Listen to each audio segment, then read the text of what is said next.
Një ditë pasi prokuroria për ndjekjen e krimit të organizuar dhe korrupsionit mbylli lëndë për furnizimin dhe ndërtimin e 19 spitaleve modular gjatë pandemisë, sot për këtë çështje janë përplasur partitë politike më në krye kryetaret e tyre. Kryetari i listës mos opozitare Venko Filipçe, i cili në atë kohë ka qenë ministri i Shëndetësisë, tha se prokuroria e ka thënë të vërtetën dhe se me këtë vendim ka konfirmuar se nuk ka pasur keqpërdorim të detyrës zyrtare dhe as dëm ndaj buxhetit. Ai tha se për 5 vite Mickoski dhe siç i cilësoi ai, grupi i tij kriminal kanë përhapur gënjeshtja për të dhe e kanë quajtur vrasës.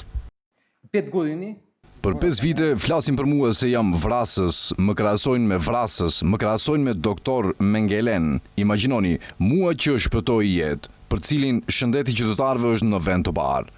Nuk ndaluan asdje. Pas vendimit prokurorisë, dolën disa anëtar të ri të grupit kriminal dhe vazhduan me këtë, ndërsa sot edhe kryeministri në konferencë përshtyp. Në debat është përfshirë edhe kryeministri Christian Mickoski, i cili përgjegjësinë ia atribuon organeve të drejtësisë dhe veçanërisht shefit të prokurorisë për ndjekjen e krimit të organizuar dhe korrupsionit, Islam Abazi, për të cilin Mickoski pretendon se ka vepruar me urdhra politik.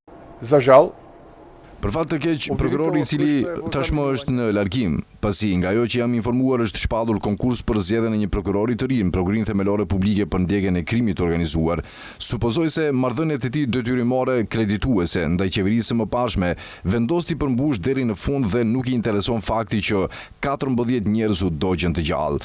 Do ta përsëris, u dogjën të gjallë 14 njerëz, kjo nuk do të thotë asgjë për të dhe vendos që ta ndalë këtë proces. Në të njëjtën linjë është edhe partneri tjetër i koalicioni qeverisë së Vlen, i cili përveç prokurorit Abazi, përgjegjësinë për këtë çështje ja hedh edhe BDI-s. Ali Ahmeti dhe prokuroria drejtuar nga Islam Abazi i detyron publikut një përgjigje. Si është mundur që pas 14 jetëve të humbura, në fund të dalë se fajtor është Kabloja? Ky rast rrezikon të mbetet një nga shembujt më të turpshëm të papërgjegjshmërisë institucionale dhe të një drejtësie të kapur. Drejtësia nuk mund të varet nga ndikimi politik, përgjegjësia partijake apo funksioni i askujt. Ndërkaq, nga Levica vlerësojnë se ky rast dëshmon mosndëshueshmërinë e ndërsjellë të VMRO-t të PMN-s dhe LSDM-s. 14 njerëz humbën jetën, kaluan 5 vite, 3 prokurorë ndryshuan lëndën, u ndruan 2 qeveri, ndërsa elita politike dhe e biznesit përsëri del pa barrë juridike nga gjithë kjo histori.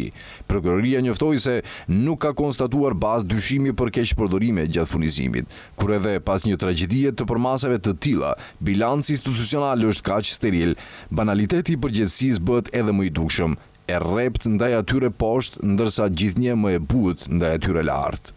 Prokuroria hapi lëndë për spitalet modulare pas djegjes së spitalit modular në Tetov, ku humbën jetën 14 persona. Rasti është hapur me iniciativë të vetë prokurorisë në shtator të vitit 2021, me qëllim që të shqyrtojë i gjithë dokumentacionin lidhur me prokurimin dhe të verifikojë nëse kishte elemente të përgjegjësisë penale. Prokuroria vlerësoi se asnjë zyrtar nuk i ka tejkaluar kompetencat e tij dhe as nuk e ka keqpërdorur detyrën me qëllim të përfitimit pasuror apo shkaktim të dëmit. Për këtë arsye, nuk janë përmbushur elemente ligjore për përgjegjësi penale.